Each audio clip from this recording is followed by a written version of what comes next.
Déjà, peut-être rappeler un truc basique, c'est même si l'examen est hyper important, notre vie n'est pas en jeu.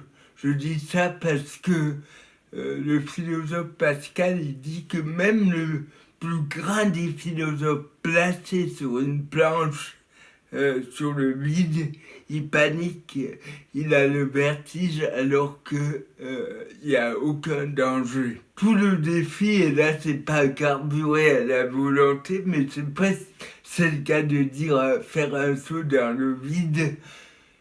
Moi, avec le handicap, par exemple, plus je veux contrôler les mouvements, plus ça part en vrille.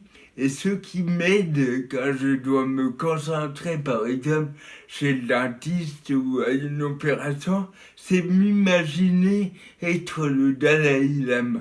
Je suis le Dalai Lama, je passe l'examen, voilà, je suis le Dalai Lama, je suis chez le dentiste. Autrement dit, plutôt que carburer à l'effort, je dois me concentrer, essayer de revenir au présent. Ce qui est important aussi en méditation, on apprend ça, c'est des trucs tout bêtes. Revenir quand le cerveau s'emballe à la sensation, aux pieds sur le sol, aux fesses sur le siège.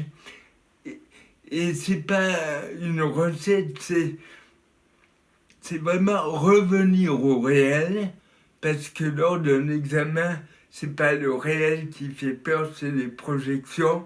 Et ce qui nous ancre dans le réel, c'est le retour au sens.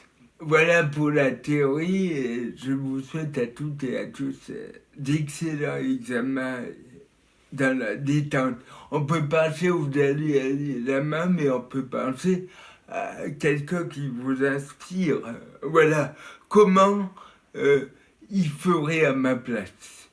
C'est ce qui m'aide, sans me nier ce que je suis, mais voir qu'il y a une autre manière d'aborder l'examen que celui de la panique.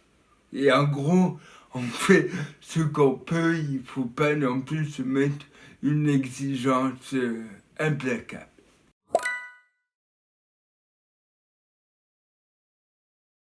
Avec l'arrivée de l'été et après ces examens ou pendant même, je trouve qu'on pourrait avoir une infinie gratitude envers ce que nous sommes et déjà être hyper reconnaissant envers soi-même et les autres d'avoir traversé cette année qui était pour le moins compliquée.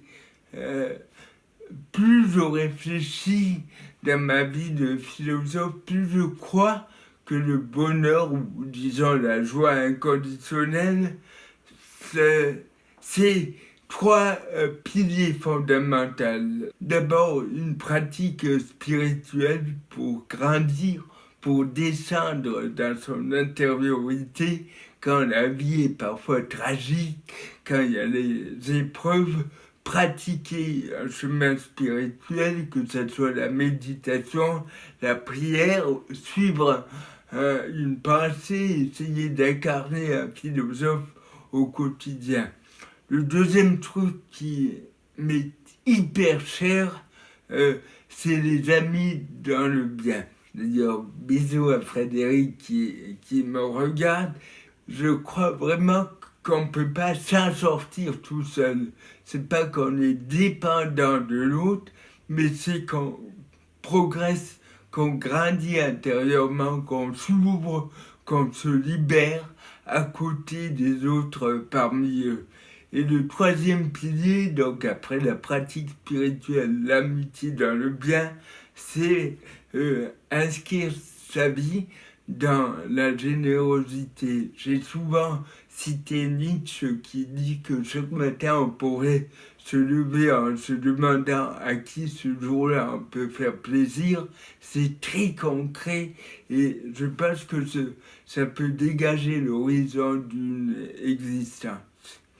Merci à toutes et à tous, vraiment, c'était pour moi, le cadeau d'une confiance, c'est pas facile d'appliquer la philosophie au quotidien sans faire pontifiant ou grandiloquent. Moi, la philo, ça m'aide à vivre au quotidien. Je vous souhaite un été dans la gratitude, dans le repos, dans la détente.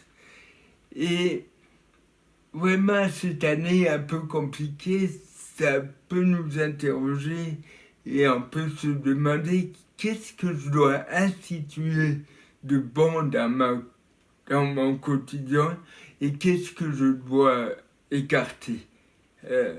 Perso, c'est vraiment le rythme de dingue, les exigences excessives et qu'est-ce que je veux incarner. Eh bien justement, c'est l'imprévu, c'est le partage et c'est la gratitude. Bisous à tous, bon été et merci.